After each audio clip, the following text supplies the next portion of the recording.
اكيد كلنا بنستخدم البيفت تيبل، واكيد انت استخدمتها قبل كده او حتى بتحاول تستخدمها.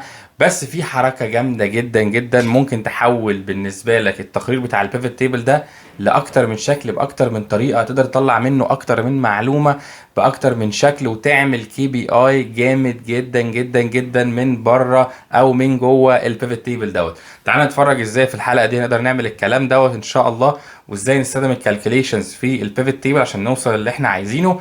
بس قبل ما نروح، انت تقدر النهارده تدعم القناه من تحت لو انت حابب، فيلا بينا على طول نتفرج ونشوف هنعمل ايه. طب تعالى يا سيدي نبني لنا بيفت تيبل لطيف كده ونشوف احنا هنعمل الكلام ده ازاي. فانا عندي اهو كده ده الجدول بتاعي.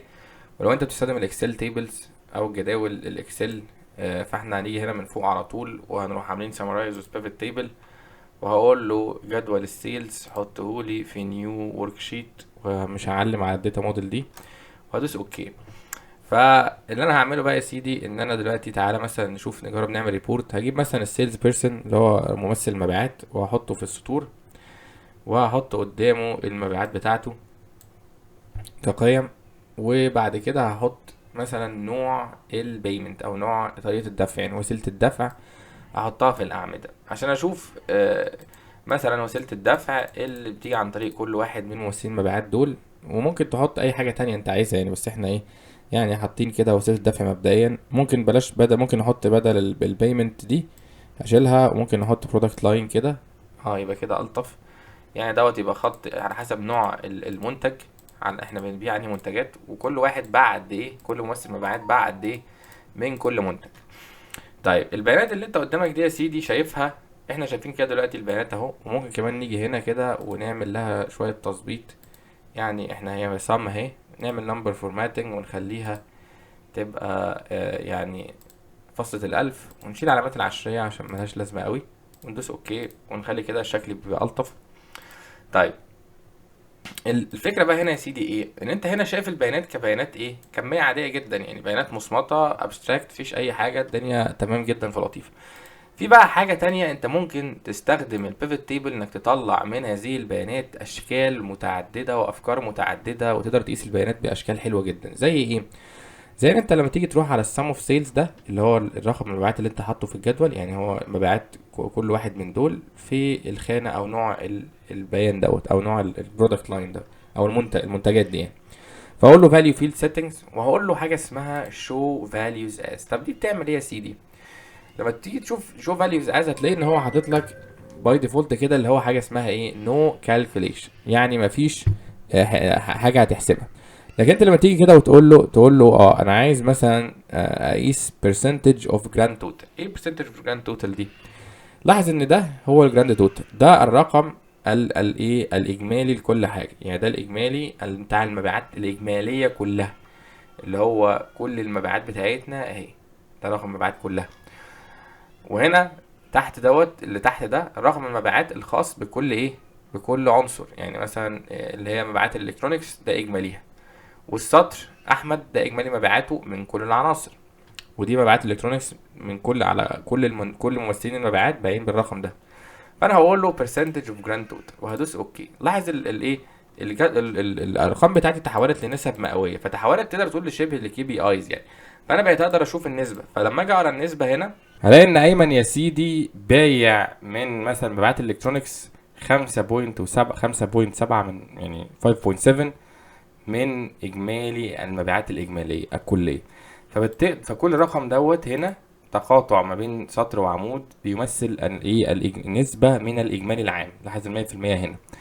طيب شوف انت شايف نفس الشكل كده ونفس الكي بي اي ده، انت ممكن تشقلب الدنيا في الحوار دوت ازاي؟ ان انت تيجي هنا وتروح برضو رايح على فاليو فيلد سيتنجز وتقول له شو فاليوز از، وبدل ما تقول له جراند توتال قول له كولم توتال. لاحظ الارقام هتتغير تماما لما تقول له percentage of column total. هتدوس اوكي. لاحظ الارقام اتغيرت ليه؟ المية في المية اصبحت على مستوى العمود، فده كده اصبح اجمالي 100%، زي في تحت كده اجمالي 100%. فلما ساعتها نقرا الرقم ده هنقول مثلا ان محمد بايع ب 16.84% من ايه؟ من اجمالي مبيعات البيوتي او منتجات مثلا التجميل. هتلاقي مثلا ان مصطفى بايع 15.02 من اجمالي مبيعات الالكترونيكس، مش من اجمالي مبيعات العام. فاهمني؟ اما هنا فانت هتقول ايه؟ ان محمد بايع ب 23.44% من اجمالي المبيعات العامه، من اجمالي المندوبين. يعني هو هنا لاحظ كل مندوب ونسبته من اجمالي المبيعات، فواضح كده ان ايه؟ اعلى واحد في المناديب بايع هو مين، او ممثلين المبيعات مين؟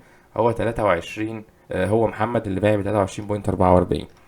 طيب لما نشقلب الكلام دوت تاني ونحطه بقى ايه، بدل ما نحطه على الكولم نحطه على الرو وندوس اوكي، هتلاقي الوضع اختلف، بقت ال 100% هنا والارقام اتغيرت.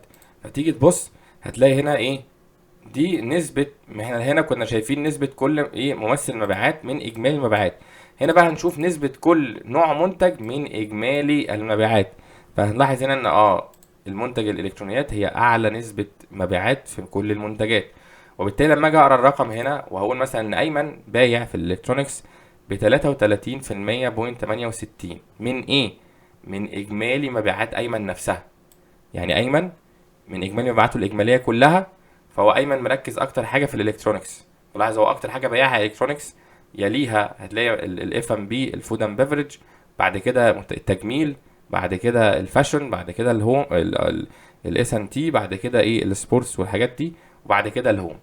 فزي ما انت شايف ايه، لاحظت ان انت بنفس التقرير بنفس كل حاجه قدرت تتفرج عليه وتشوفه باكتر من وجهه نظر، على حسب انت بتنسب ايه لايه. فبالتالي تعرف تجاوب على اسئله مختلفه وتطلع بافكار وانسايتس وريبورتات مختلفه من نفس هي البيانات. لاحظ انت شفتها بشكلها الطبيعي، شفتها وانت منسبها لاجمالي العام، شفتها وانت منسبها لاجمالي للمبيعات الاجماليه بتاعه المنتج او البرودكت لاين نفسه. ودي شفتها التنسيب بناء على السطر نفسه اللي هو في يمين السطر، اللي هو مندوب اللي هو ممثل او المبيعات او مندوب المبيعات. فبالتالي يا سيدي دي اكتر من طريقه تقدر تبص عليها على بياناتك وتطلع بافكار تساعدك وتعمل لك ريبورت بشكله حلو جدا، وتقدر انك تفيد الاداره بتاعه الشركه، او حتى تفيد نفسك لو الشركه انت صاحبها او انت اللي بتديرها او انت المسؤول عنها. اتمنى الحلقه النهارده ان شاء الله تكون عجبتك وقدرت انك تستفيد منها، وتابعني عشان خاطر لسه في اكتر ان شاء الله كل يوم سبت وثلاث الساعه 8 بتوقيت مصر مع اتعلم مع العسال. وما تنساش طبعا لايك وسبسكرايب لو الفيديو عجبك، واشوفك على خير.